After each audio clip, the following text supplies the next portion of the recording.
ناشرين نايمة قاعدين. شنو الأخبار؟ شنو صار ما صار؟ شفتي فيديو شفتيه؟ ناشرين على انستا وما مخلين مكان ما ناشرينه. اي ادري ناشرينه، ادري بالمقطع ناشرينه. ومحمد هسه بالسجن، بعده بالسجن محمد. اليوم هم ما طلع لان معترف ما ادري شنو يم القاضي. انا ما حكيت، بس القاضي قال لي انا فيش، قلت له وسكتت بعد. القاضي ما قبل يطلعه. ويودز الفيديو لهم، يودز الفيديو نشروه بشي، يودزوا اللي دزالهم الفيديو اللي نشروه، يودزوا الفيديو. انا قمت عليه دعوة وخذيت الشرطة ورحت. رفعت عليه دعوة. انا خذيت المقطع ورحت للشرطة، قلت لهم باع رجلي قاعد يعنف جهادي. والشرطة راحوا لي وكتلوه بالبيت وخذوا الجهال منه، وهسه بعده بالمركز ما طلع بعده. وانت هسه وين انت؟ يم الجهل وين انت بالبيت؟ يعني انت رحتي زين.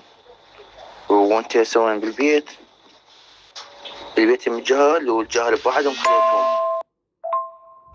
طلعت انا من البيت، انا عند المرة، ومحمد بالسجن بعده. محمد ما طلعوه، محمد بعده بالسجن، وهاي امام الزباين يشوفون المقطع ولا واحد خابرني وقال لي.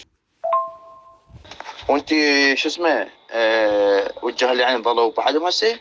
ما حد يمهم؟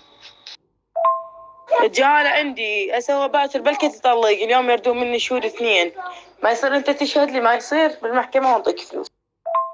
الجهالة عندي بس باكر اذا يطلق ياخذ له 3 ولا 3. وانا شاهد لي نفرين شاهد، ما يصير بعد اشهد اي واحد.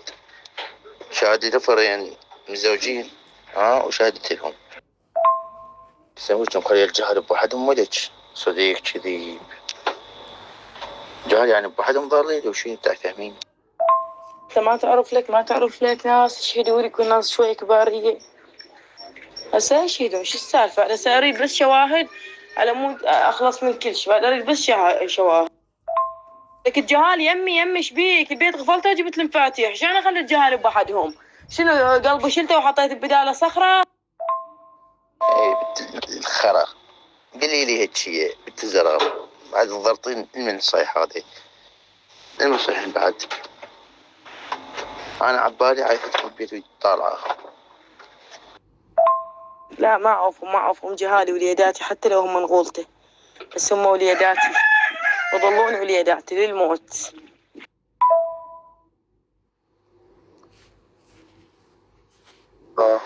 شلونك؟ شو اخبارك؟ ان شاء الله زينه. عباس عيني، هاي تو باع حميد مشلونية ودازينها. حلو زين. الله خير. هسه شنو صار ما صار؟ شنو حقيقة ويا شنو الحكام؟ شنو ويا ما فهمت هسه. بس روح شوف هذا الحمار، ابن الحمار هانيو، شوفه بالمحل ولا؟ روح شوف هذا الكلب ابن الكلب من الظهر ما ادري، من الصبح ما عنده نت. يلا تمام هسه عرفت بس. تمام. شنو الكهرباء؟ يلا روح له. مريم شلون اخبارك؟ لقيت مسارحت له، لقيتهم جايين قراض وجاي يشتغلون وما اعرف شنو، متدمرين تدمر كلش. يعني جايبين لهم قراض ما شنو، جاي يصفطون بيهن وزعقال مهوش المحل مالهم. تو يلا جاينت والله. صيد ما عندي اتصل عليك ولا انت اتصلت علي بعد. يلا تمام، اعتذر على الازعاج.